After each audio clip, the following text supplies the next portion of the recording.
चलिए नमस्कार, स्वागत है एक बार फिर से आप सभी का बीपीएससी मेकर के एक और एपिसोड में। दोस्तों पिछले 3-4 दिनों से चैनल पर वीडियो नहीं आ रही थी, इसके लिए मैं आप सबों से क्षमा चाहता हूँ। कुछ प्रॉब्लम थी जिस वजह से क्लासेस नहीं आ रही थी, लेकिन अब रेगुलर आएगी। हमने इसकी शुरुआत कर दी है और 30 सितंबर तक जो आपका एग्जाम आयोजित होना है, इसको लेकर हमने कुछ आपके लिए बेहतर प्लान किया है। वो चीज़ें हम सम्मिलित तौर पर रेगुलर वे में आपको अब देते रहेंगे। फिलहाल आज के इस क्लास की शुरुआत करते हैं। आज के इस वीडियो में 1 से 5 सितंबर 2023 तक के जितने भी बिहार राष्ट्रीय अंतर्राष्ट्रीय घटनाओं सहित प्रश्न बनेंगे, वो सारे प्रश्नों को जो खास करके इम्पोर्टेंट है उसे हम लोग देखेंगे। और उससे पहले जो पिछले वीडियो में हमने आपसे प्रश्न पूछा था, सबसे पहले वो देख लेते हैं। तो इसमें पहला प्रश्न पूछा गया था कि हाल ही में जारी पोषण जागरूकता सूचकांक 2023 में बिहार किस स्थान पर है? पोषण जागरूकता सूचकांक 2023 जो अभी हाल ही में जारी हुई, इसमें पहले स्थान पर रहा पंजाब। और अगर बिहार की बात करें, बिहार के दृष्टिकोण से देखें तो सबसे अंतिम स्थान पर रहा अपना बिहार। और वहीं पर दूसरा प्रश्न आपसे पूछा गया था कि हाल ही में शतरंज विश्व कप 2023 का खिताब किसने जीता? तो राइट आंसर होगा मैग्नस कार्लसन। और यहाँ पर एक चीज आपको ध्यान रखना है, इसका कौन सा यानी कि कौन से देश के रहने वाले हैं, वो भी एग्जाम में पूछे जा सकते हैं। तो ये नॉर्वे के रहने वाले हैं। तीसरा प्रश्न पूछा गया था कि हाल ही में भारतीय आईटी कंपनी इन्फोसिस की या फिर इन्फोसिस ने किसे अपना ग्लोबल ब्रांड एम्बेसडर नियुक्त किया है? तो इसका राइट आंसर होगा राफेल नडाल। अच्छा, राफेल नडाल के बारे में एग्जाम में से पूछे जा सकते हैं आपसे एग्जाम में कि किस देश के रहने वाले हैं, तो ये स्पेन के रहने वाले हैं। ये भी आपको यहाँ से ध्यान रख लेना है। अच्छा, कोशिश कीजिए कि जो भी प्रश्न आप लोगों से पूछे जाते हैं, आप लोग उसे कमेंट बॉक्स में लिखें और सारी जानकारी विस्तार पूर्वक लिखें। ये सीरीज की बात करें तो ये सीरीज आपके बिहार के सभी प्रतियोगी परीक्षाओं की दृष्टिकोण से महत्वपूर्ण है। नो डाउट जिस प्रकार का संग्रह यहाँ पर आपको मिल रहा है, इसके माध्यम से आपकी तैयारी बेहतर होगी। हमने यहाँ पर पैटर्न में कुछ बदलाव किया है, खास करके पहले भी हम आपको इस तरह से देते थे, लेकिन अब यहाँ पर पैटर्न में थोड़ा सा बदलाव होगा। चीजों को हम वही शामिल करेंगे इस सीरीज में, कि करंट अफेयर्स के उसी प्रश्नों को हम यहाँ पर शामिल करेंगे जो अधिकतर संभावना है जो एग्जाम में पूछे जा सकते हैं। क्योंकि हमने कुछ एग्जाम को, पिछले 2-3 एग्जाम को देखकर ये सीखा है कि छोटे लेवल के जो प्रश्न है वो अब एग्जाम में नहीं पूछ जाएंगे। एक बात यहाँ पर यह भी निकल कर सामने आती है कि जिस प्रकार से बीपीएससी का पैटर्न को बदलाव, मैंने कि एग्जाम का जो पैटर्न है उसे बदलाव करने का एक प्रयास किया गया है। जो 5 विकल्प होते थे, जो 5वां विकल्प ई होता था, उसे अब हटा दिया गया है। तो विकल्प नंबर डी जो होगा, और विकल्प नंबर डी तथा चारों विकल्पों के साथ जिस प्रकार की छेड़छाड़ हो सकती है आपको फंसाने को लेकर के, वो चीजें आपको समझना है। यूपीएससी का जो सिलेबस है, यूपीएससी का जो प्रश्न पत्र होता है, आप उसे देखिएगा, आपको वो सारी चीजें समझ में आएगी कि प्रश्न किस प्रकार से पूछे जा सकते हैं। भले ही 5वां विकल्प हटा दिया, लेकिन जो 4 विकल्प होंगे वो बड़े, मतलब जो प्रश्न पूछे जाएंगे वो थोड़ा घुमा फिरा के पूछा जाएगा, जिस प्रकार से बीपीएससी ट्री वाले एग्जाम में अभी हाल ही में आपको देखने को मिला है। अच्छा, जो भी छात्र इस एग्जाम की तैयारी में लगे हैं, 69वीं बीपीएससी को लेकर जो प्रिपरेशन कर रहे हैं, तो बीपीएससी शिक्षक भर्ती वाला जो एग्जाम अभी हाल ही में आयोजित हुआ है, उसका प्रश्न पत्र आप एक बार जरूर देखिएगा। जो एग्जाम का लेवल था, मुझे लगता है कि इस 69वीं बीपीएससी एग्जाम जो होने वाली है, इसका लेवल उसी के कह सकते हैं अनुरूप होगा, उसी के तरह भी यहाँ पर आपको प्रश्न देखने को मिलेगा। तो इस चीज को लेकर अभी से आपको प्रिपेयर होना पड़ेगा। अच्छा, आज है शिक्षक दिवस। तो शिक्षक दिवस के अवसर पर आप सभी को ढेर सारी शुभकामनाएं और बहुत सारा प्यार बीपीएससी मेकर टीम की तरफ से। अच्छा, इस अवसर पर बीपीएससी मेकर ऐप पर, जो एप्लीकेशन हमारा प्ले स्टोर पर है, वहां पर आप सभी के लिए एक ऑफर है। बस आपको करना क्या है, अगर आप इस एग्जाम की तैयारी में लगे हैं या फिर 70वीं बीपीएससी एग्जाम की प्रिपरेशन आप करेंगे आने वाले समय में, क्योंकि यही कोर्स अपग्रेड होकर 70वीं बीपीएससी में तब्दील हो जाएगा, ठीक है। तो अगर आप इस एग्जाम की तैयारी में लगे हैं तो आप एप्लीकेशन पे जाके इस कोर्स को परचेज करते समय आप वहां पर गुरु 70 ये प्रोमो कोड है, इसका अगर आप इस्तेमाल करेंगे तो यहाँ पर आपको भारी डिस्काउंट मिलेगा और महज यहाँ पर एक नॉमिनल सा चार्ज के साथ आप इस कोर्स को ज्वाइन कर पाएंगे, ठीक है। चलिए अब यहाँ पर हम सेशन की शुरुआत करते हैं। अब यहाँ पर आज के इस वीडियो में प्रश्नों की संख्या थोड़ी अधिक है, तो हो सकता है कि वीडियो लंबा हो सकता है, ठीक है। चलिए, प्रश्न है यहाँ पर हमारा पहला कि शिकागो विश्वविद्यालय द्वारा जारी हालिया वायु गुणवत्ता जीवन सूचकांक, इसे शॉर्ट में कहा जाता है AQLI, यानी कि एयर क्वालिटी लाइफ इंडेक्स, यानी कि हिंदी में वायु गुणवत्ता जीवन सूचकांक के संदर्भ में कौन सा कथन सत्य है? यही मैं अभी आपको थोड़ी देर पहले समझाने का प्रयास कर रहा था। प्रश्न का जो अब पैटर्न होगा, जिस प्रकार से चीजें निकलकर सामने आई है, मुझे लगता है कहीं ना कहीं अब लगभग प्रश्न 50% से अधिक प्रश्न, जो 150 प्रश्न होंगे आपके एग्जाम में, तो 50% से अधिक जो प्रश्न होंगे इसी प्रकार से पूछे जाएंगे। आपको यहाँ पर फंसाया जा सकता है और सभी प्रश्न जो होंगे वो अपने आप में महत्वपूर्ण होंगे एग्जाम में, ठीक है, तो पहला प्रश्न है कि शिकागो विश्वविद्यालय द्वारा जारी हालिया वायु गुणवत्ता जीवन सूचकांक के संदर्भ में कौन सा कथन सत्य है? तो सारे कथनों को हमें ध्यानपूर्वक पढ़ना है जब भी इस प्रकार के प्रश्न बने। तो बिहार सबसे प्रदूषित क्षेत्र है, पहला कथन कहा गया है। तो ये कथन जो हमारा बिल्कुल असत्य है, क्योंकि इस रिपोर्ट में इस प्रकार का जिक्र नहीं किया गया कि बिहार सबसे प्रदूषित क्षेत्र है, इसलिए ये कथन हमारा हो जाएगा असत्य। दूसरे कथन की बात करें तो उत्तरी भारत में दुनिया के 50 सबसे प्रदूषित क्षेत्र है, तो ये कथन बिल्कुल यहाँ पर सत्य है। उत्तरी भारत के बारे में कहा गया है कि उत्तरी भारत के मैदानी इलाके में दुनिया के 50 से अधिक प्रदूषित क्षेत्र है, ये कथन सत्य हुआ। और वहीं पर अगले कथन की हम बात करें तो 50 सबसे प्रदूषित क्षेत्रों में बिहार भी शामिल है, तो ये कथन हमारा सत्य है। तो दो विकल्प यहाँ पर फाइनली सत्य होता है, बी और सी। तो हम यहाँ पर ये जो विकल्प नंबर डी लिखा गया है कि उपयुक्त में से बी और सी सत्य है, तो यही हमारा यहाँ पर राइट आंसर हो जाएगा, विकल्प नंबर डी। तो ये यहाँ से ध्यान रखिए। प्रश्न अब इसी प्रकार से एग्जाम में पूछे जाएंगे, और बहुत सारे लोगों को मैं देखता हूँ कि प्रश्न के बारे में बहुत सारी चीजें बोल देते हैं।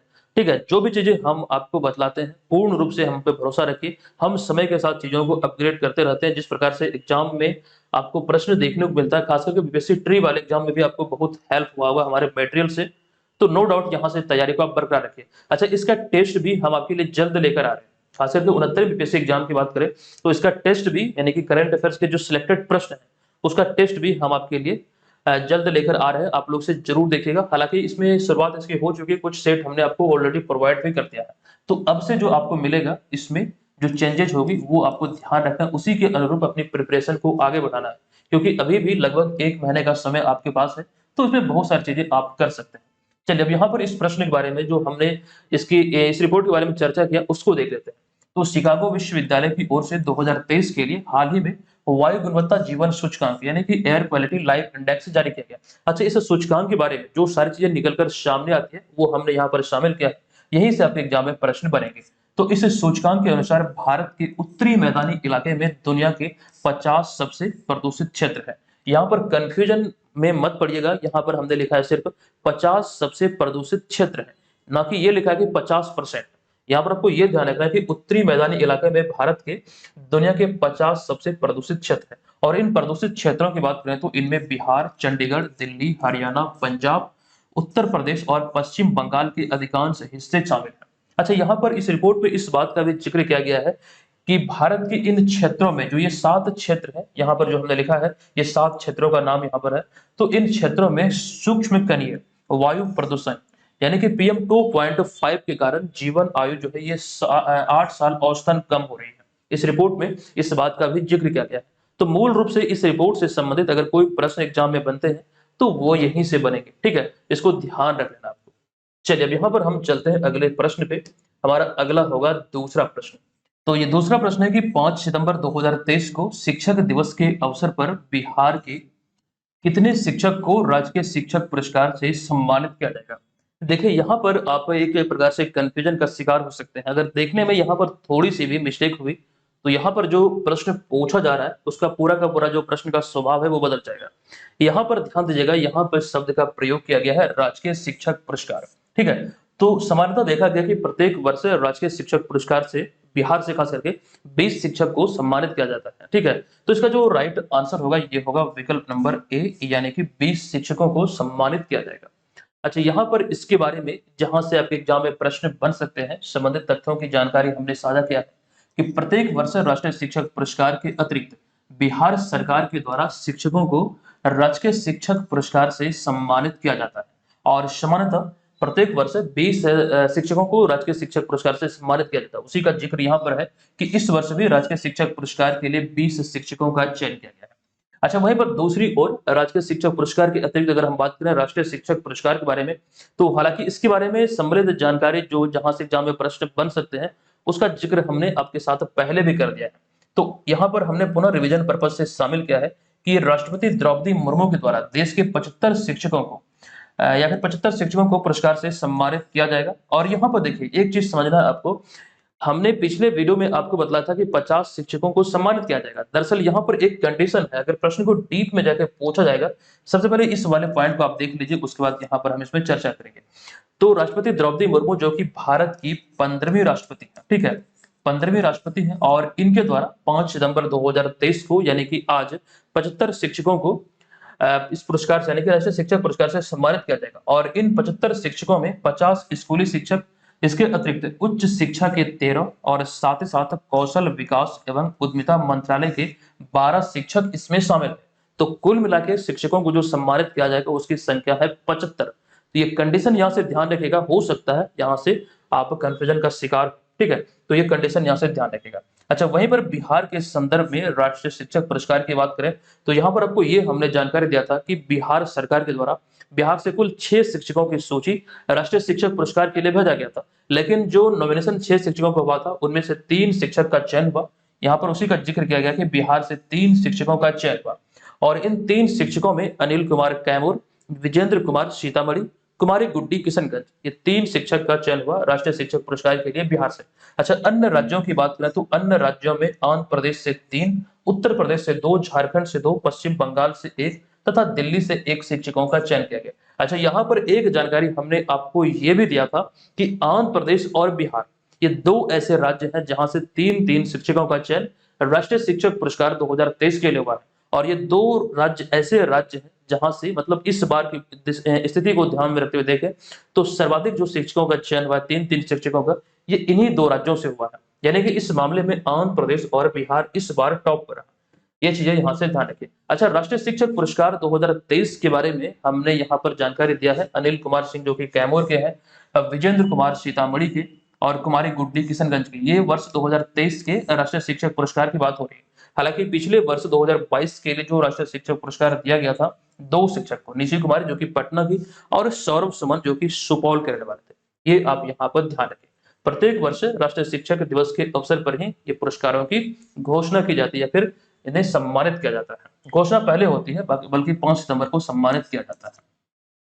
अब यहाँ पर देखिए तीसरा प्रश्न, ये प्रश्न है कि राष्ट्रीय खेल दिवस के अवसर पर ज्ञान भवन पटना में आयोजित बिहार राज्य खेल सम्मान समारोह 2023 के संदर्भ में कौन सा कथन सत्य नहीं है? हमें सत्य नहीं अर्थात असत्य कथन की पहचान करना है। अब यहाँ पे देखिए अभी हाल ही में राष्ट्रीय खेल दिवस के अवसर पर, अच्छा राष्ट्रीय खेल दिवस की हम बात करें तो राष्ट्रीय खेल दिवस 29 अगस्त को मनाया जाता है और इस वर्ष भी 2023 में 29 अगस्त को सेलिब्रेट किया गया। और इस अवसर पर ज्ञान भवन पटना में आयोजित बिहार राज्य खेल सम्मान समारोह 2023 के संदर्भ में कौन सा कथन सत्य है, यही पूछा गया है। तो सारे विकल्पों को हमें ध्यान से पढ़ना है। इसमें हमारा पहला जो विकल्प है यहाँ पर लिखा गया कि 400 खिलाड़ियों को सम्मानित किया गया, ये कथन हमारा सत्य है।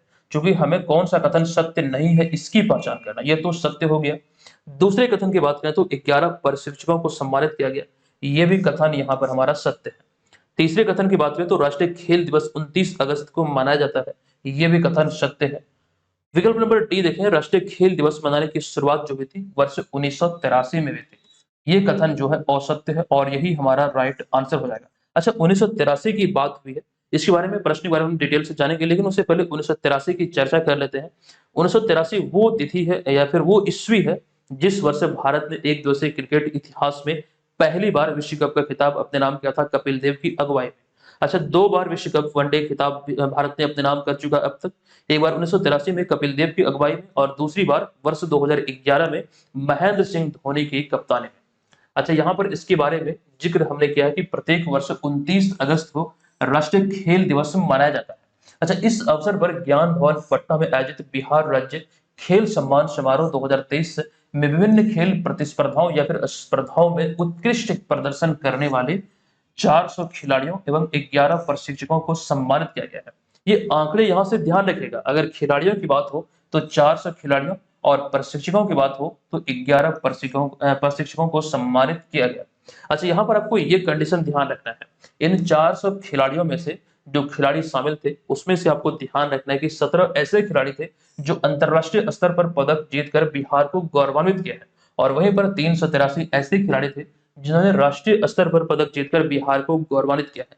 ये कंडीशन यहाँ से दोनों आप ध्यान रखेंगे। अच्छा, जो विकल्प यहाँ पर आपसे पूछा गया था विकल्प नंबर डी जो असत्य था कि राष्ट्रीय खेल दिवस मनाने की शुरुआत वर्ष 1983 में हुई थी, ये कथन तो असत्य है। लेकिन हम बात करें एक्चुअल में इसकी शुरुआत कब हुई थी तो ये यहाँ पर हमने पॉइंट में लिख दिया है कि राष्ट्रीय खेल दिवस मनाने की जो शुरुआत हुई थी वर्ष 2012 में भारत सरकार के द्वारा इसकी शुरुआत की गई थी। अच्छा, यहाँ पर एक प्रश्न बहुत इंपॉर्टेंट आपके लिए साबित हो सकता है कि भारत का सबसे बड़ा खेल रत्न पुरस्कार कौन सा है। तो यहाँ पर आप देख सकते हैं उसी का जिक्र हमने किया है कि भारत का, देखिए यहाँ पर का शब्द छूट गया है। भारत का सबसे बड़ा खेल रत्न पुरस्कार मेजर ध्यानचंद्र खेल रत्न पुरस्कार है, ठीक है। ये आप ध्यान रखेंगे। हालांकि इससे पहले राजीव गांधी खेल रत्न पुरस्कार के नाम से जाना जाता था। इसका नाम में परिवर्तन करते हुए इसे नया नाम दिया गया मेजर ध्यानचंद्र खेल रत्न पुरस्कार, जो कि भारत का और वर्तमान समय में सबसे बड़ा खेल रत्न पुरस्कार है। अच्छा, एक पॉइंट यहाँ पर यह भी पूछा जा सकता है कि दूसरा सबसे बड़ा खेल रत्न पुरस्कार कौन सा है। तो अर्जुन पुरस्कार भारत में दिया जाने वाला खेल रत्न पुरस्कार के दृष्टिकोण से देखें तो ये दूसरे स्थान पर है, ठीक है। तो इतनी सारी जानकारी फिलहाल यहाँ से आप ध्यान रखें, नो डाउट यहाँ से एग्जाम में प्रश्न बन सकते हैं। अच्छा, यहाँ पर बिहार राज्य खेल की बात हुई है, तो बिहार राज्य खेल प्राधिकरण को लेकर एक जानकारी हमने आपको दिया था। ऐसे तो बिहार राज्य खेल प्राधिकरण के जो महानिदेशक वर्तमान में है, ये आपको ध्यान रखना है रविंद्रन शंकरन है। लेकिन एक इंपॉर्टेंट जानकारी हमने आपको ये दिया था कि बिहार राज्य खेल प्राधिकरण को जो कानूनी मान्यता मिली ये 25 मार्च, ध्यान रखेगा ये तिथि, एक स्वायत्त संस्था के रूप में कानूनी मान्यता जो मिली ये 25 मार्च 2023 को मिली। ये वो तिथि है जिस तिथि से बिहार राज्य खेल प्राधिकरण खेल और खिलाड़ियों को लेकर किसी भी प्रकार की कोई भी कर सकते हैं फैसला लेने के लिए स्वतंत्र है। तो ये चीज यहाँ से ध्यान रखें 25 मार्च 2023। अब यहाँ पर चौथा प्रश्न भी अति महत्वपूर्ण है। ये प्रश्न है कि हाल ही के हाल ही में यहाँ पे के नहीं बल्कि यहाँ पर में होगा। तो हाल ही में बिहार शिक्षा विभाग ने कोचिंग संस्थान नियमावली 2023 जारी की है। बताएं कि बिहार कोचिंग संस्थान अधिनियम कब गठित की गई थी। बहुत इंपॉर्टेंट प्रश्न है और इस प्रश्न के हम राइट आंसर की बात करें तो इसका जो राइट आंसर यहाँ पर होगा ये होगा विकल्प नंबर 2010 यानी विकल्प नंबर ए यानी कि 2010। यहाँ पर राइट आंसर है विकल्प नंबर ए यानी कि 2010 में बिहार कोचिंग संस्थान अधिनियम गठित किए गए थे। अच्छा, यहाँ पर जो चीजें निकलकर सामने आई है आपको ध्यान रखना है, ये एग्जाम में पूछे जाने योग्य है। अब यहाँ पे हमारा पहला पॉइंट है कि राज्य में अर्थात बिहार में बिहार कोचिंग संस्थान जिसमें कि नियंत्रण और विनियमन दोनों शामिल है और ये अधिनियम 2010 में गठित की गई थी। ये आप यहाँ से नोट करेंगे। लगभग 13 साल के बाद हाल ही में बिहार सरकार के शिक्षा विभाग ने कोचिंग संस्थान नियमावली 2023 जारी की है। अब यहाँ पर इस नियमावली से संबंधित प्रश्न एग्जाम में पूछे जाएंगे। ये जो 13 साल के बारे में जो हमने यहाँ पर जानकारी दिया, तो इस संदर्भ में ये भी पूछा जा सकता है कि बिहार कोचिंग संस्थान अधिनियम कब गठित किया गया था। अब यहाँ पर एक प्रकार से ये भी प्रश्न बन सकते हैं कि इस नियमावली के तहत क्या क्या चीजें निकलकर सामने आई है, यहाँ से भी प्रश्न एग्जाम में बनना स्वाभाविक है। तो इस नियमावली के मुताबिक अब बिहार में कोचिंग का जो कोचिंग संचालित होते हैं उसका रजिस्ट्रेशन कराना जरूरी होगा, अर्थात एक प्रकार से अनिवार्य होगा। और एक बार रजिस्ट्रेशन कराने के बाद 3 साल तक कोचिंग का रजिस्ट्रेशन मान्य होगा, अर्थात 3 साल के बाद पुनः से इसका रजिस्ट्रेशन कराना होगा। 3 साल तक के लिए ही यह वैध होगा। वहीं पर अगले पॉइंट की बात करें तो कोचिंग संस्थानों को रजिस्ट्रेशन करने के लिए 5,000 रुपये का शुल्क देना होगा। अच्छा, 3 साल तक जब ये वैलिड रहेगा उसके बाद अगर आपको ध्यान रखना है यहाँ पर कि जो 5,000 रुपये की राशि पहली बार लेगा तो जब इसका पुनः से रजिस्ट्रेशन होगा मतलब 3 साल के पश्चात तो 3,000 रुपये इसमें मतलब इसका रजिस्ट्रेशन में लगेगा, ठीक है। ये भी चीजें यहाँ से ध्यान रखिए। अच्छा, अगले पॉइंट की बात करें तो साथ ही किसी भी कोचिंग संस्थान की क्लास का क्षेत्रफल 300 स्क्वायर फीट से कम नहीं होना चाहिए। ये बातें यहाँ पर कही गई। साथ ही इस नियमावली में इस बात का भी जिक्र किया गया कि स्कूलों के समय में कोचिंग नहीं चलेंगे, ठीक है। तो ये सारी इंपॉर्टेंट जानकारी है, ये कोचिंग संस्थान नियमावली 2023 के तहत जो चीजें निकलकर सामने आई है। अच्छा, यहाँ पर शिक्षा विभाग की बात हुई। अगर आपसे एग्जाम में पूछा जाए कि वर्तमान में बिहार के शिक्षा मंत्री कौन है, बहुत कॉमन सा प्रश्न है, बहुत आसान सा प्रश्न है। वर्तमान में बिहार के शिक्षा मंत्री है चंद्रशेखर प्रसाद यादव। चलिए अब यहाँ पर हम चलते हैं अगले प्रश्न पे, अगला 5वां प्रश्न। अच्छा, यहाँ से जो अब प्रश्न देखेंगे तकरीबन 20 प्रश्न यहाँ से और है। तो यहाँ पर सभी प्रश्न में हम आपको एक्सप्लेनेशन नहीं देंगे, थोड़ा सा समय का अभाव है। हालांकि पीडीएफ में इन सारी चीजों को हमने वहां पर सम्मिलित कर दिया, आप पीडीएफ के माध्यम से पढ़ सकते हैं। जो मंथली पीडीएफ आपको मिलेगा वहां पर इसका जिक्र जो एक्सप्लेनेशन होगा वहां पर आपको मिल जाएगा। फिलहाल यहाँ पर हम प्रश्न पे आते हैं। प्रश्न में हमने वो सारी जानकारी आपको दे दिया है जो इंपॉर्टेंट है, ठीक है। तो 1 सितंबर 2023 को प्रोजेक्ट 7A के तहत 7वां वो आखिरी युद्धपोत भारतीय नौसेना के बेड़े में शामिल किया गया है। बताएं कि युद्धपोत का नाम क्या है। अच्छा, यहाँ पर देखिए प्रोजेक्ट 7A के बारे में हमने 2-3 बार पहले भी आपको जानकारी दिया है। तो इसी के तहत अभी हाल ही में 7वां वो आखिरी युद्धपोत भारतीय नौसेना के बेड़े में शामिल किया गया, इसका नाम है महेंद्रगिरी। तो विकल्प नंबर सी यहाँ पर इस प्रश्न का राइट आंसर होगा। अच्छा, यहाँ पर प्रोजेक्ट 7A की बात करें तो इसके तहत जो 7 युद्धपोत का निर्माण हुआ है वो नाम आपके लिए इंपॉर्टेंट है, आप यहाँ पर देख सकते हैं। प्रोजेक्ट 7A के तहत निर्मित 7 युद्धपोत के बारे में। तो ये 7 युद्धपोत है नीलगिरी, उदयगिरी, तारागिरी, हिमगिरी, द्रोणागिरी, विंध्यगिरी और अभी हाल ही में महेंद्रगिरी को लॉन्च किया गया। तो कुल मिलाकर 7 युद्धपोत हैं जो कि आप यहाँ से ध्यान रखेंगे। अच्छा, महेंद्रगिरी को आप यहाँ पर इस तस्वीर के भी माध्यम से देख रहे हैं। चलिए, अब यहाँ पर हम चलते हैं अगले प्रश्न पे। हमारा अगला प्रश्न है कि निम्नलिखित में से किन्हें हाल ही में 65वें रेमन मैग्सेसे पुरस्कार 2023 से सम्मानित किया गया है? अच्छा, ये प्रश्न आपके लिए बहुत इंपॉर्टेंट है। एक तो ये इसका 65वां संस्करण है और अभी हाल ही में भारत के डॉक्टर रवि कन्नन को इस सम्मान से या फिर ये 65वें रेमन मैग्सेसे पुरस्कार से सम्मानित किया गया है। अब यहाँ पर इसके अतिरिक्त कोरबी रक्षंद जो कि बांग्लादेश के हैं, इन्हें भी सम्मानित किया गया और इसके अतिरिक्त जूजे नियो लोमोस लेमोस जो कि तिमोर लेत्से एक देश का नाम है, यहाँ से इन्हें सम्मानित किया गया और वहीं पर मेरियम कोरोनेल फेरर जो कि फिलीपींस के हैं, इन्हें भी सम्मानित किया गया। तो कुल मिला के 4 लोगों को इस सम्मान से या फिर 4 हस्ती को इस सम्मान से 65वें रेमन मैग्सेसे पुरस्कार से सम्मानित किया गया है। ये आप यहाँ पर ध्यान रखेंगे। ठीक है, तो विकल्प नंबर यहाँ पर जो होगा राइट, ये होगा डी। ए, बी और सी इस प्रश्न का राइट आंसर होगा। अच्छा, यहाँ पर जो तिमोर लेत्से देश का नाम आप देख रहे हैं, ये देश के बारे में अगर हम बात करें, इसकी राजधानी के बारे में बात करें तो इसकी जो राजधानी है ये है दिल्ली। जिस प्रकार से अपना भारत देश की जो राजधानी वो है दिल्ली, उसी प्रकार से इसकी बात करें तो इसकी जो राजधानी वो है दिल्ली, DILI दिल्ली। ठीक है, चलिए यहाँ पर हम चलते हैं अगले प्रश्न पे, लेकिन उससे पहले एक बहुत इंपॉर्टेंट जानकारी यहाँ पर आपके समक्ष है, आगामी प्रतियोगी परीक्षाओं के दृष्टिकोण से बहुत बहुत इंपॉर्टेंट साबित हो सकता है। यहाँ से एक प्रश्न आपके एग्जाम में पूछे भी जा चुके हैं, बीपीएससी ट्री वाले एग्जाम में, यहाँ पर हमने इंडिकेट भी कर दिया है। ये पूछा गया था अंतरराष्ट्रीय बुकर पुरस्कार 2023 से किन्हें सम्मानित किया गया? तो जॉर्जी कोस्टोंटिनोव जो कि बुल्गारिया के रहने वाले हैं, इनकी एक रचना है टाइम शेल्टर के लिए इन्हें अभी हाल ही में ये सम्मान दिया गया, अंतरराष्ट्रीय बुकर पुरस्कार 2023। हालांकि इसके अतिरिक्त प्रथम लता दीनानाथ मंगेशकर पुरस्कार 2022 से सम्मानित किया गया, जो इसका पहला संस्करण था, ये नरेंद्र मोदी को सम्मानित किया गया। दूसरा है टेम्पल्टन पुरस्कार 2023, तो एडना अदन इस्माइल जो कि सोमाली के रहने वाले हैं, इन्हें सम्मानित किया गया। पेन पेंटर पुरस्कार 2023 की बात करें तो माइकल रोसेन जो कि इंग्लैंड के हैं, इन्हें सम्मानित किया गया पेन पेंटर पुरस्कार से। जर्मन बुक ट्रेड 2023 का शांति पुरस्कार से सलमान रुश्दी को सम्मानित किया गया। Governor of the year award 2023 से शक्तिकांत दास को सम्मानित किया गया, जो कि आरबीआई के 25वें गवर्नर और वे उर्जित पटेल की जगह पर है, ये भी ध्यान रखेगा। और 15वां एनी अवार्ड की बात करें तो थल्लपिल प्रदीप को 15वां एनी अवार्ड से अभी हाल ही में सम्मानित किया गया। ये सारे परीक्षा उपयोगी पुरस्कार हैं जहां से एग्जाम में प्रश्न बनना स्वाभाविक है। चलिए, अब यहाँ पर अगला 7वां प्रश्न है कि निम्नलिखित में से किस पहली भारतीय महिला को हाल ही में 51वें इंटरनेशनल एमी अवार्ड से सम्मानित किया गया? अब यहाँ पर देखिए, एमी अवार्ड की बात करें तो एमी अवार्ड जो दिया जाता है वो टेलीविजन की दुनिया में उत्कृष्ट कार्य करने के लिए दिया जाता है। इसका संबंध जो है ये टेलीविजन से है। और यहाँ पर इस प्रश्न के राइट आंसर की बात करें, जो पूछा गया कि किस पहली भारतीय महिला को हाल ही में 51वें इंटरनेशनल एमी अवार्ड से सम्मानित किया गया, तो राइट आंसर होगा एकता कपूर। ठीक है, तो विकल्प नंबर सी यहाँ पर इस प्रश्न का राइट आंसर होगा।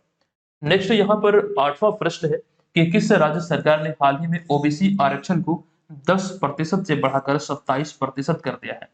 ओबीसी आरक्षण को अभी हाल ही में 10% से बढ़ाकर 27% किस राज्य सरकार के द्वारा किया गया है?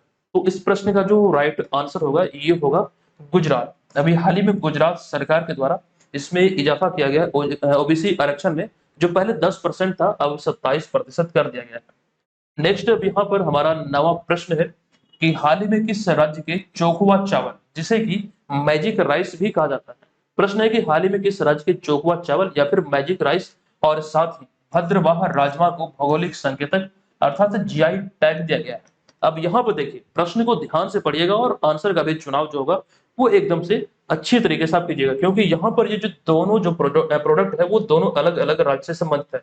चोखुआ चावल की बात करें तो ये असम से संबंधित है, जिसे अभी हाल ही में जीआई टैग मिला। भद्रवाह राजमा की बात करें तो ये जम्मू कश्मीर से संबंधित है। तो दोनों अलग अलग क्षेत्र से संबंधित है और इसीलिए यहाँ जो विकल्प नंबर डी है इस पर आपको ध्यान देना है, ए और बी, और वो भी क्रमशः यानी कि रेस्पेक्टिवली, यानी कि पहले चोखुआ चावल का संबंध असम से, भद्रवाह राजमा का संबंध जम्मू कश्मीर से। तो कुल मिला के राइट आंसर जो होगा ये होगा विकल्प नंबर डी। ए और बी क्रमशः इस प्रश्न का राइट आंसर होगा। अच्छा, बिहार के संदर्भ में बिहार के वैसे उत्पादों की बात करें जिसे जीआई टैग मिला है, ये आपके लिए बहुत इंपॉर्टेंट हो सकता है, क्योंकि 2023 में भी बिहार के एक उत्पाद मरचा चावल को जीआई टैग मिला है, जो कि कृषि कैटेगरी में अगर बात करें यहाँ पर ये छठा उत्पाद है मरचा चावल, जो कि बिहार के पश्चिमी चंपारण जिले के चनपटिया प्रखंड इसका मूल उत्पादक क्षेत्र है। इसी क्षेत्र को ये जीआई टैग मिला है। हालांकि बिहार को 3 कैटेगरी में अब तक जीआई टैग मिला है, एक खाद्य पदार्थ, एक कृषि और एक हस्तकला में। यहाँ पर उसका जिक्र किया गया। अगर हम बात करें कृषि कैटेगरी की तो शाही लीची, कतरनी चावल, जरदालू आम, मगही पान, मिथिला मखाना और हाल ही में मरचा चावल को 2023 में ये सम्मान दिया गया। तो कुल मिला के बातें यहाँ से आपको ध्यान रखना है। अच्छा, किसी भी उत्पाद को जो जीआई टैग दिया जाता है, किसी भी उत्पाद या फिर कोई भी चीज होती है जिसे जीआई टैग दिया जाता है, वो 10 वर्ष की अवधि के लिए दिया जाता है। और जीआई टैग रजिस्ट्री का जो मुख्यालय है वो तमिलनाडु चेन्नई में है। और किसी वस्तु को जो जीआई टैग मिलती है, इससे उसकी इंटरनेशनल मार्केटिंग आसान होती है और विश्व स्तर पर उसे एक अलग पहचान मिलती है। चलिए यहाँ पर हम आज के अगले प्रश्न पे। अगला हमारा 10वां प्रश्न है। अब यहाँ पर एक प्रश्न है कि सौर मंडल का मुखिया सूर्य। सूर्य को सौर मंडल का मुखिया कहा जाता है और मौजूदा समय में सौर मंडल में जो ग्रहों की संख्या वो है 8, और इसमें से जो सौर मंडल का मुखिया कहा गया वो सूर्य को कहा गया। तो सूर्य के अध्ययन के लिए भारतीय अंतरिक्ष अनुसंधान संस्थान या फिर संगठन इंडियन स्पेस रिसर्च ऑर्गेनाइजेशन द्वारा 2 सितंबर 2023 को कौन सा मिशन लॉन्च किया गया है? तो देखिए, इसका जो राइट आंसर होगा, सूर्य के अध्ययन के लिए अभी हाल ही में इसरो ने अपना मिशन आदित्य L1 लॉन्च किया। तो विकल्प नंबर ए यहाँ पर इस प्रश्न का राइट आंसर होगा। अच्छा, अभी हाल ही में चंद्रयान 3 लॉन्च किया गया था और सफलतापूर्वक ये लॉन्चिंग रहा चंद्रयान 3 की। और आपको ध्यान रखना 14 जुलाई को ये लॉन्च किया गया था, 14 जुलाई 2023 को। और यहाँ पर चंद्रयान 3 के बारे में एक जानकारी हमने आपको विस्तार पूर्वक दिया था, यानी कि एक वीडियो के माध्यम से ही हमने वो सारी चीजें सम्मिलित किया था जहां से आपके एग्जाम में प्रश्न बन सकते हैं। 2-3 चीजें यहां से मैं आपको पुनः से रिकॉल करा दूं कि अभी वर्तमान में जो इसरो के चीफ है ये है एस सोमनाथ, और चंद्रयान 3 के जो प्रोजेक्ट डायरेक्टर थे वो थे पी वीरा मुथुवेल। ये आपको ध्यान रखना है, यहाँ से एग्जाम में प्रश्न बन सकते हैं। अच्छा, यहाँ पर 14 जुलाई 2023 की बात हुई, तो 14 जुलाई 2023 को पटना के प्रेमचंद रंगशाला में किन्नर महोत्सव का आयोजन किया गया था। बहुत इंपॉर्टेंट है, ध्यान रखिएगा। अच्छा, किसी किन्नर या फिर ट्रांसजेंडर को लेकर पहली बार भारत के किस राज्य ने बर्थ सर्टिफिकेट जारी किया? उनका नाम है नूर शेखावत और वो राज्य है राजस्थान। अभी हमने कुछ समय पहले ही आपको जानकारी दिया था। अब यहाँ पर अगला प्रश्न है कि हालिया जारी global finance central banker report 2023 में आरबीआई गवर्नर शक्तिकांत दास को कौन सी रेटिंग प्राप्त हुई है? बहुत इंपॉर्टेंट है, इस तरह के प्रश्न एग्जाम में बनते हैं। तो हालिया जारी global finance central banker report 2023 में आरबीआई के गवर्नर शक्तिकांत दास को कौन सी रेटिंग प्राप्त हुई? तो राइट आंसर होगा A+ रेटिंग शक्तिकांत दास को प्राप्त हुई है। अच्छा, शक्तिकांत दास को गवर्नर ऑफ द ईयर भी चुना गया और शक्तिकांत दास आरबीआई के 25वें गवर्नर हैं। इस सारी बातों का जिक्र यहाँ पर हम आगे देखने वाले हैं। ये हम पुनः यहाँ पर इसलिए शामिल करते हैं कि चीजों को आप देखें तो यहाँ से आपको एग्जाम में हेल्प हो सके, ठीक है। अब यहाँ पर वो सम्मिलित चीजें जो केंद्रीय बैंकिंग पुरस्कार 2023 से संबंधित है उसका जिक्र यहाँ पर हमने कर दिया है। 3 पॉइंट यहाँ से आपके लिए इंपॉर्टेंट है। पहला पॉइंट ये वाला है कि केंद्रीय बैंकिंग पुरस्कार 2023 में गवर्नर ऑफ द ईयर का जो पुरस्कार मिला ये आरबीआई गवर्नर शक्तिकांत दास को दिया गया।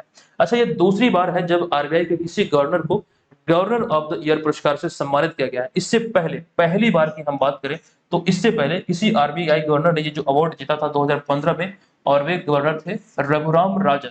तो रघुराम राजन के बाद ये दूसरे ऐसे गवर्नर हैं जिन्हें ये अवार्ड मिला है। अच्छा, एक पॉइंट यहाँ से आपको ये भी ध्यान रखना है, केंद्रीय बैंकिंग पुरस्कार 2023 से संबंधित यानी कि central bank of the year की यहाँ पर बात हो इसके तहत, तो ये अवार्ड जो मिला central bank of the year का, ये यूक्रेन के नेशनल बैंक को ये अवार्ड दिया गया। बहुत इंपॉर्टेंट है, ध्यान रखिएगा, एग्जाम में पूछे जा सकते हैं। अच्छा, यहाँ पर आरबीआई के जो 25वें गवर्नर है शक्तिकांत दास, आप इन्हें यहाँ पर तस्वीर में देख सकते हैं। आरबीआई के गवर्नर से संबंधित बीपीएससी एग्जाम में एक बार प्रश्न पूछा गया है, ध्यान रखिएगा, यहाँ से प्रश्न बनना स्वाभाविक है। अच्छा, भारतीय रिजर्व बैंक जो कि आरबीआई की जो यहाँ पर बात हो रही है, रिजर्व बैंक ऑफ इंडिया की बात हो रही है, तो यहाँ से कुछ चीजें आपको ध्यान रखना है। सामान्यतः देखा गया कि बहुत बार लगभग सभी एग्जाम में ये प्रश्न पूछे गए हैं कि आरबीआई की स्थापना कहाँ हुई है। या फिर कब हुई थी। लेकिन अब के समय में बीपीएससी का नए पैटर्न को हम देखें तो एग्जाम को थोड़ा सा घुमा के आपसे पूछा जा सकता है किस एक्ट के तहत आरबीआई की स्थापना हुई थी। तो इसी का जिक्र यहाँ पर है कि भारतीय रिजर्व बैंक की स्थापना भारतीय रिजर्व बैंक अधिनियम 1934 के प्रावधानों के अनुसार 1 अप्रैल 1935 को हुई थी। ये स्थापना डेट बहुत बार पूछा गया है, अब आपसे ये पूछे जाने की संभावना है। 1934 के एक्ट के आधार पर इसकी स्थापना हुई और आरबीआई की बात करें तो ये भारत का केंद्रीय बैंक है तथा सभी बैंकों का यह संचालक है। हालांकि प्रारंभ में आरबीआई का जो कह सकते हैं जो हेडक्वार्टर था, जो मुख्यालय था, वो कोलकाता में स्थापित किया गया था 1935 में। लेकिन स्थापना के 2 वर्ष पश्चात, ठीक है, 1937 में 2 वर्ष पश्चात 1937 में मुंबई में इसे स्थानांतरित कर दिया गया। ये आप यहाँ पर ध्यान रखेंगे, मुंबई में इसे स्थानांतरित किया गया। अच्छा, एक बहुत इंपॉर्टेंट जानकारी है, ये हमने कई बार आपके साथ साझा किया है कि किसी आरबीआई गवर्नर की जो नियुक्ति होती है वो वित्त मंत्री की सलाह पर की जाती है। वित्त मंत्री की सलाह पर प्रधानमंत्री द्वारा की जाती है, ये ध्यान रखिए। वित्त मंत्री की सलाह पर प्रधानमंत्री द्वारा आरबीआई गवर्नर की नियुक्ति की जाती है। अच्छा, आरबीआई के प्रतीक चिन्ह से संबंधित अगर हम तथ्यों की बात करें तो ताड़ का पेड़ और बाघ इसका प्रतीक चिन्ह है। यहाँ पर आप देख सकते हैं, यहाँ से आपके एनटीपीसी वाले एग्जाम में प्रश्न पूछा गया था एक सेट में। अगर आपने एनटीपीसी वाला एग्जाम दिया था तो वहां पर आपको ये प्रश्न इस लोगों से संबंधित आपको देखने को मिला होगा। अच्छा, अभी हमने जानकारी दिया इसका मुख्यालय मुंबई में है, गवर्नर है शक्तिकांत दास जो कि 25वें गवर्नर है और वे उर्जित पटेल की जगह पर, मोस्ट इंपोर्टेंटली ये भी आपको ध्यान रखना है, वे उर्जित पटेल की जगह पर आरबीआई के 25वें गवर्नर है। ठीक है, चलिए अब यहाँ पर हम चलते हैं अगले 12वें नंबर प्रश्न पे। तो ये प्रश्न है कि हाल ही में कहाँ कहाँ की परवीना अंजना ने मिस इंटरनेशनल इंडिया 2023 का खिताब जीता है। देखिए, इस प्रश्न का जो राइट आंसर है यह है उदयपुर, राजस्थान। अच्छा, राजस्थान उदयपुर की बात करें तो उदयपुर को भारत की या फिर भारत का लेक सिटी का कर संबोधित किया जाता है। और यहाँ पर जो प्रश्न बना है मिस इंटरनेशनल इंडिया 2023 का खिताब उदयपुर की परवीना अंजना ने अपने नाम किया। अच्छा, ये तो रही बात इससे संबंधित, लेकिन हम वहीं पर दूसरी ओर G20 की बात करें। जैसा कि आप सभी जानते हैं कि वर्तमान में जो G20 की जो कमान है या फिर G20 की जो अध्यक्षता है ये भारत के पास है। और G20 की अध्यक्षता के तहत पहली शेरपा बैठक, G20 की अध्यक्षता के तहत भारत में पहली शेरपा बैठक राजस्थान के उदयपुर में ही आयोजित हुई थी। और यहाँ से एक जानकारी आपको ध्यान रखना है कि वर्तमान में भारत में G20 के शेरपा हैं अमिताभ कांत।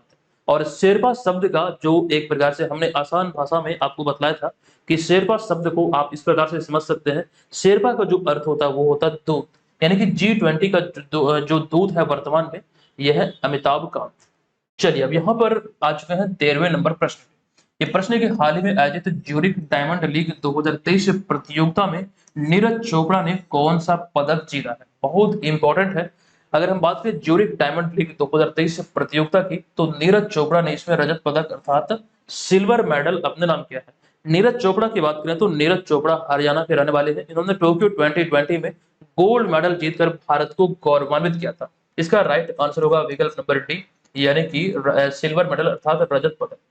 14वां नंबर प्रश्न है कि हाल ही में भारत ने किस देश को गैर बासमती सफेद चावल के निर्यात की अनुमति दे दी है। तो इसका जो राइट आंसर है यहाँ पर आपको समझना है कि दो इसका राइट आंसर है, मॉरिशस और भूटान, यानी कि विकल्प नंबर ए और बी अर्थात डी नंबर यहाँ पर राइट आंसर होगा। मॉरिशस और भूटान को अभी हाल ही में निर्यात की अनुमति दी गई है भारत के द्वारा गैर बासमती सफेद चावल। अच्छा, यहाँ पर चावल की बात हुई तो एक प्रश्न यहाँ पर इसी संबंधित यह भी है कि केंद्र सरकार ने हाल ही में उबले हुए चावल के निर्यात पर कितना प्रतिशत निर्यात शुल्क यानी कि एक्सपोर्ट ड्यूटी लगाया है। देखिए, इसका जो राइट आंसर है ये लगाया है 20%। निर्यात शुल्क की बात करें तो 20% का निर्यात शुल्क लगाया गया है केंद्र सरकार के द्वारा। तो 15वें प्रश्न का राइट आंसर होगा विकल्प नंबर डी। नेक्स्ट 16वां प्रश्न है कि निम्नलिखित में से किन्हें हाल ही में केंद्र सरकार की one nation one election committee का अध्यक्ष बनाया गया है। मोस्ट इंपोर्टेंट प्रश्न है, एग्जाम में पूछे जाने योग्य। तो one nation one election committee का जो अभी हाल ही में अध्यक्ष बनाया गया केंद्र सरकार का, आपको ध्यान रखना है कि रामनाथ कोविंद जो कि भारत के 14वें राष्ट्रपति थे, इन्हीं को भी हाल ही में one nation one election committee का अध्यक्ष चुना गया। अच्छा, यहाँ पर विकल्प नंबर डी में जो देख रहे हैं फागू चौहान, ये बिहार के राज्यपाल थे। इसी के स्थान पर वर्तमान में बिहार के जो राज्यपाल हैं ये है राजेंद्र विश्वनाथ अर्लेकर। ये भी आप यहाँ से ध्यान रखें। हालांकि इसका राइट आंसर है रामनाथ कोविंद। द्रौपदी मुर्मू की बात करें तो द्रौपदी मुर्मू भारत की 15वीं राष्ट्रपति है। महिला राष्ट्रपति के दृष्टिकोण से देखें तो श्रीमती प्रतिभा देवी सिंह पाटिल के बाद दूसरी महिला राष्ट्रपति है। भारत की? द्रौपदी मुर्मू। अच्छा, अगर आदिवासी समुदाय के दृष्टिकोण से देखें तो पहली महिला राष्ट्रपति हैं। नेक्स्ट अब यहाँ पर 17वां प्रश्न है कि कन्या सुमंगला योजना का संबंध किस राज्य सरकार से है, जिसके तहत दी जाने वाली धनराशि 15,000 से बढ़ाकर अब 25,000 रुपये कर दी गई है। 15,000 से बढ़ाकर 25,000 किया गया है। और ये पूछा गया है, जो अभी हाल ही में ये खबरों में रहा, कन्या सुमंगला योजना, तो पूछा गया ये किस राज्य से संबंधित है? राइट आंसर होगा ये उत्तर प्रदेश से संबंधित है। विकल्प नंबर डी यहाँ पर इस प्रश्न का राइट आंसर होगा। अगला इंपॉर्टेंट प्रश्न है कि हाल ही में डेनियल मैकगाहे अंतरराष्ट्रीय क्रिकेट खेलने वाली किस देश की पहली ट्रांसजेंडर बनी है? मोस्ट इंपॉर्टेंट है। और इस प्रश्न का हमारा राइट आंसर होगा विकल्प नंबर बी यानी कि कनाडा। इनका नाम ध्यान रखिएगा, डेनियल मैकगाहे, जो कि कनाडा के रहने वाले हैं और अंतरराष्ट्रीय क्रिकेट खेलने वाले कनाडा की पहली महिला ट्रांसजेंडर बनी है या फिर पहली ट्रांसजेंडर बनी है। ये यहाँ से आप ध्यान रखें। और ट्रांसजेंडर को लेकर अभी हमने आपको जानकारी दिया कि 14 जुलाई को, जिस दिन चंद्रयान 3 की लॉन्चिंग हुई थी, इस दिन बिहार की प्रेमचंद रंगशाला जो कि पटना में है, यहाँ पर किन्नर महोत्सव का आयोजन किया गया था। नेक्स्ट प्रश्न है कि निम्नलिखित में से कौन हाल ही में राजेश मल्होत्रा के स्थान पर पत्र सूचना कार्यालय यानी कि पीआईबी के प्रधान महानिदेशक का पदभार ग्रहण किया है? तो इसका जो राइट आंसर होगा ये होगा विकल्प नंबर यहाँ पर ए यानी कि मनीष देसाई। विकल्प नंबर ए इस प्रश्न का राइट आंसर होगा। और उन्होंने किनका स्थान लिया है? तो राजेश मल्होत्रा का स्थान लिया है। मनीष देसाई इस प्रश्न का राइट आंसर। नेक्स्ट 20वां प्रश्न है कि हाल ही में नेहरू मेमोरियल संग्रहालय और पुस्तकालय का नाम बदलकर निम्न में से क्या कर दिया गया है? देखिए, इसका नाम में परिवर्तन करते हुए इसे नया नाम दिया गया है प्रधानमंत्री संग्रहालय। विकल्प नंबर सी यहाँ पर इस प्रश्न का राइट आंसर होगा। हालांकि इस प्रकार से मुझे लगता है कि नाम में परिवर्तन करने की आवश्यकता नहीं होनी चाहिए, लेकिन फिर भी सरकार क्या समझती है मुझे नहीं मालूम। एक प्रकार से एक धरोहर स्थल है और ये भारत के प्रथम प्रधानमंत्री पंडित जवाहरलाल नेहरू के नाम पर इसका नामांकन किया गया था, लेकिन इसमें अभी हाल ही में बदलाव करते हुए नया नाम दे दिया गया प्रधानमंत्री संग्रहालय। कोई जरूरत नहीं थी। इस विषय पर आप क्या सोचते हैं? अपनी राय कमेंट बॉक्स में आप अवश्य लिखिएगा। चलिए अगला 21 नंबर प्रश्न है कि निम्नलिखित में से किसने हाल ही में रेलवे बोर्ड की पहली महिला मुख्य कार्य अधिकारी और अध्यक्ष के रूप में कार्यभार संभाला? देखिए, इसका जो राइट आंसर होगा ये होगा जया वर्मा सिन्हा, यानी कि विकल्प नंबर बी यहाँ पर इस प्रश्न का राइट आंसर होगा। नेक्स्ट प्रश्न में चलते हैं। किस राज्य सरकार ने हाल ही में महिलाओं के लिए पिंक शौचालय स्थापित करने की घोषणा की है? हालांकि इस तरह की जानकारी कुछ हमने पहले भी आपको दिया था, लेकिन यहाँ पर हालिया रिपोर्ट के बारे में, हालिया जानकारी के आधार पर बात करें तो राइट आंसर होगा त्रिपुरा, अर्थात विकल्प नंबर बी इस प्रश्न का राइट आंसर होगा। नेक्स्ट प्रश्न की बात करें तो किन्हें हाल ही में स्वराज ट्रैक्टर्स का ब्रांड एम्बेसडर बनाया गया? देखिए, स्वराज ट्रैक्टर का जो ब्रांड एम्बेसडर बनाया गया है ये महेंद्र सिंह धोनी को बनाया गया। तो विकल्प नंबर सी यहाँ पर इस प्रश्न का राइट आंसर हो जाएगा। 24वां प्रश्न है कि 5 सितंबर 2023 को राष्ट्रपति द्रौपदी मुर्मू कितने शिक्षकों को राष्ट्रीय शिक्षक पुरस्कार 2023 से सम्मानित करेंगे या फिर करेंगे? आज करेंगी, यानी कि 5 सितंबर तो आज ही है। तो इसका जो राइट आंसर होगा यहाँ पर देखिए पूछा क्या गया है राष्ट्रीय शिक्षक पुरस्कार से, तो राष्ट्रीय शिक्षक पुरस्कार से 75 शिक्षकों को सम्मानित किया जाएगा।